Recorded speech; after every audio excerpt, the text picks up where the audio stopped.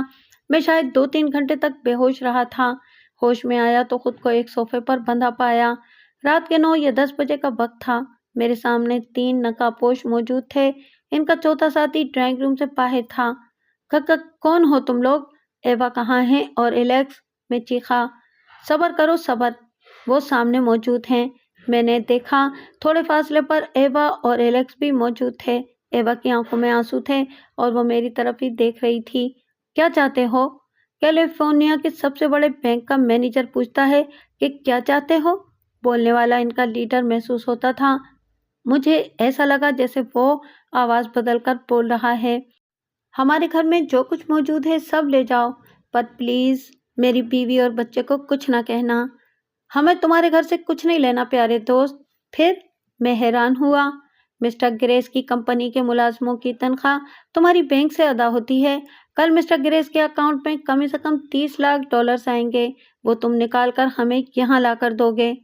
Grease کے account میں کل نہیں 3 دن بعد پیسے آئیں گے۔ اب اگر جھوٹ بولا تو میں تمہارے بیٹے کو گولی مار دوں گا۔ اس نے پسٹل الیکس کی طرف سیدھا کیا۔ کل ہی آئیں گے، میں لا دوں گا، میں چیخا۔ گڈ بوائے، اس کا لہجہ حسب معمول تھا۔ اگلے 24 گھنٹے کے لیے ہم تمہارے مہمان ہیں۔ کل اس وقت پیسے ملتے ہی ہم یہاں سے چلے جائیں گے۔ میری بیوی اور بیٹے کو کچھ کھانے کو تو دے دو، میں نے مطالبہ کیا۔ کچھ دیر سوچنے کے بعد انہوں نے فریج سے کھانے پینے کی اشیاء نکال کر میرے ہاتھ پیر کھول دیے اور کھانے پینے دیا۔ وہ رات بڑی مشکل سے گزری تھی۔ الیکس کے علاوہ وہاں کوئی سو نہ سکا۔ وہ چھوٹا سا بچہ تھا۔ حالات کی اگر اسے سمجھ ہوتی تو شاید کبھی نیند نہ آتی۔ وہ چاروں مسلسل جاگتے رہے۔ وہ پوری پلاننگ کر کے آئے تھے اور ان کے پاس بینک کی بھی تفصیلات تھیں۔ میں الیکس یا ایوا کی موجودگی میں کسی قسم کی مزاحمت کا سوچ بھی نہیں سکتا تھا۔ دوسری صبح میں تیار ہوا اور گاڑی نکال کر باہر لے آیا۔ اتفاق سے میرا ڈرائیور 2 دن کی چھٹی پر گیا ہوا تھا۔ ان کا لیڈر گیٹ تک میرے ساتھ آیا۔ جب میں نے گاڑی اسٹارٹ کی تو اس نے شیشے پر ہاتھ مارا۔ میں نے شیشے کو نیچے کیا۔ وہ دھمکی دیتے ہوئے بولا، یاد رکھو تمہاری بیوی اور بچے کی زندگی تمہارے ہاتھ میں ہے۔ اگر پولیس کو اطلاع دی یا کوئی چالاکی دکھائی تو 1 سیکنڈ سے بھی کم وقت میں تمہارا خاندان برباد ہو جائے گا۔ میں نے سر ہلا دیا اور بینک کی طرف بڑھ گیا۔ بینک پہنچتے ہی میں اپنے آفس میں داخل ہو گیا۔ اپنا کام مکمل کرنے کے بعد میں نے مسٹر گریس کے اکاؤنٹ کی تفصیل نکالی۔ $30 لاکھ کل شام ہی ان کے اکاؤنٹ میں جمع ہو چکے تھے۔ میں نے گہری سانس لی۔ ایوا اور الیکس کی زندگی کے لیے میں کسی قسم کا رسک نہیں لینا چاہتا تھا۔ مجھے آفس میں پورا دن گزارنا تھا۔ میں معمول کے مطابق اپنے تمام کام کرتا رہا۔ چھٹی کے وقت سے کچھ دیر پہلے ہی میں نے مسٹر گریس کے اکاؤنٹ میں موجود تمام رقم نکلوا کر بریف کیس میں رکھ لی۔ کیشیئر کے پوچھنے پر جواب دیا، مسٹر گریس کی ہدایت پر انہیں رقم گھر پہنچانی ہے۔ مگر سر، یہ رولز کے خلاف ہے۔ اس کی بات سچ تھی مگر میں مجبور تھا۔ آپ سے رولز نہیں پوچھے میں نے خشک لہجے میں جواب دیا۔ وہ خاموش ہو گیا۔ رقم لے کر میں آفس سے نکل گیا۔ گھر پہنچنے میں مجھے 30 منٹ لگے۔ گیٹ پر ان کا لیڈر بے چینی سے میرا انتظار کر رہا تھا۔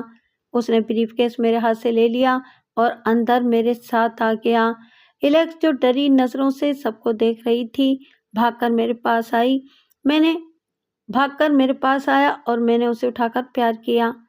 یہ سب بعد میں کرنا، چلو صوفے پر بیٹھو۔